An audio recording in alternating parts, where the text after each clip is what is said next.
जो इजराइल का हमास के साथ संघर्ष चला था वो अब मतलब इजराइल फ़िलिस्तीन से आगे लेबनान तक जा चुका है। और आप जानते हो कि लेबनान का एक बड़ा उग्रवादी आतंकवादी संगठन है हिजबुल्ला। तो क्योंकि हिजबुल्ला ने इजराइल पे अटैक किया तो इजराइल ने हिजबुल्ला को भी टारगेट किया।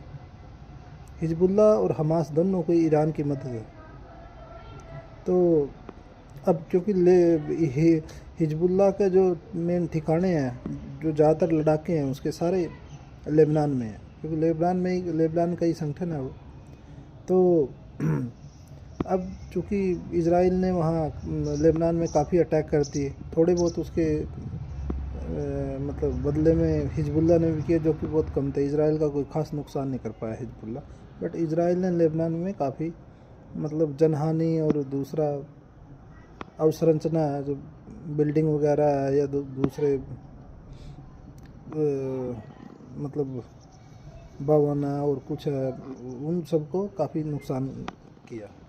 क्योंकि इजराइल ने वहाँ बड़ी बड़ी मिसाइलें डाली है लेबनान में हिजबुल्ला के को नेस्तनाबूद करने के लिए, और उसमें हिजबुल्ला के बहुत से लड़ाके भी मारे गए हैं जो कि आतंकवादी एक्टिविटीज़ में इन्वॉल्व थे।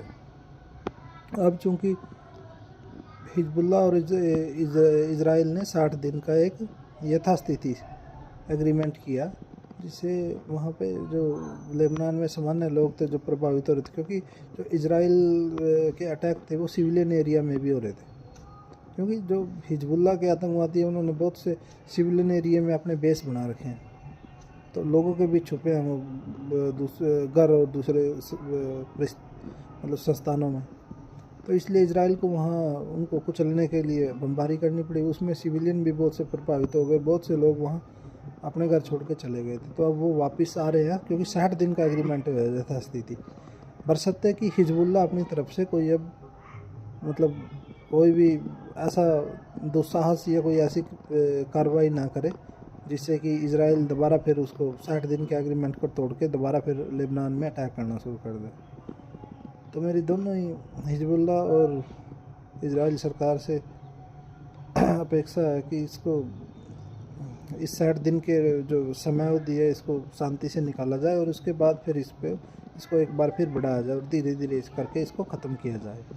क्योंकि उसमें लेबनान का भी काफ़ी नुकसान हो रहा है। जो कर रहा है हिजबुल्ला उसमें लेबनान के सामान्य लोग हैं वो भी मर रहे हैं, बहुत से लोगों को वहाँ से विस्थापन हो गया, अपने घर छोड़ के चले गए। दूसरा, इजराइल को उसी तर्ज पे एक हमास के साथ भी एग्रीमेंट करना चाहिए, और फ़िलिस्तीन जो एरिया है वहाँ पे भी, क्योंकि बहुत से लोग छोड़ के जो इधर उधर आसपास के देशों में चले गए, तो और बहुत सा मतलब जो है था मकान था और दूसरी चीज़ें थी सारी वहाँ ध्वस्त हो गई, क्योंकि इजराइल ने बड़ी बड़ी मिसाइलें मारी हैं। और कम से कम 40,000 आदमी तो वहाँ पे शायद मर ही गए। तो घायल गुयल उनकी तो कोई संख्या ही नहीं है। क्योंकि यूनाइटेड नेशन के जो गाज़ा पट्टी में स्कूल थे, हॉस्पिटल थे, वहाँ भी अटैक हुए हैं, क्योंकि उन्होंने जो हमास के टेररिस्ट थे उन्होंने वहाँ पे बेस बना रखे थे, तो इजराइल को वहाँ भी कार्रवाई करनी पड़ी।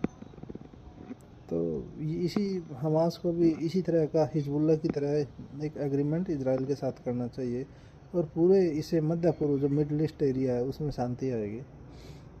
और ये बहुत ज़रूरी है, क्योंकि ये युद्ध बहुत लंबा खिंच चुका है और बहुत नुकसान हो गया इसमें। इजराइल का तो ठीक है कम हुआ, पर इजराइल ने जो अटैक किए उसमें ये फ़िलिस्तीन और ये लेबनान का बहुत नुकसान हुआ है लोगों को। इसमें खासकर सिविलियन लोगों का नुकसान बहुत बड़ा है, उनको बहुत को अपने घर बार छोड़ के जाना पड़ा और बहुत से लोग मारे गए। तो अब इसी संदर्भ में, क्योंकि ये युद्ध था ना जो इजराइल का और ये हमास का युद्ध शुरू हुआ था, ये एक हमास की गलती की वजह से हुआ था। तो उन लोगों को अपनी बोल सुधार करनी चाहिए और अपना इजराइल के साथ कोई ऐसा शांति एग्रीमेंट करना चाहिए और धीरे धीरे उसको बढ़ाना चाहिए और इस युद्ध को परमानेंटली ख़त्म करना चाहिए। इसी में पूरा मिडल ईस्ट की, मध्य पूर्व की, और प्रेसिडेंट ट्रंप को भी इसमें अपनी भूमिका था, क्योंकि इजराइल फ्रंट लाइन स्टेट है यूएसए का, स्ट्रेटजिक पार्टनर है। सो प्रेसिडेंट ट्रंप से अपेक्षा अगर वो थोड़ा सा समझावेंगे, दबाव डाल लेंगे इजराइल पे, तो इजराइल मान जाएगा। तो किसी तरीके से इनके हमास और हिजबुल्ला के साथ ये इनका शांति एग्रीमेंट करवाना चाहिए और उसको लगातार बढ़ाना चाहिए और ये युद्ध ख़त्म करने चाहिए, तभी मिडल ईस्ट और मध्य पूर्व में शांति आ पाएगी, वेस्ट एशिया और जितना भी है एरिया।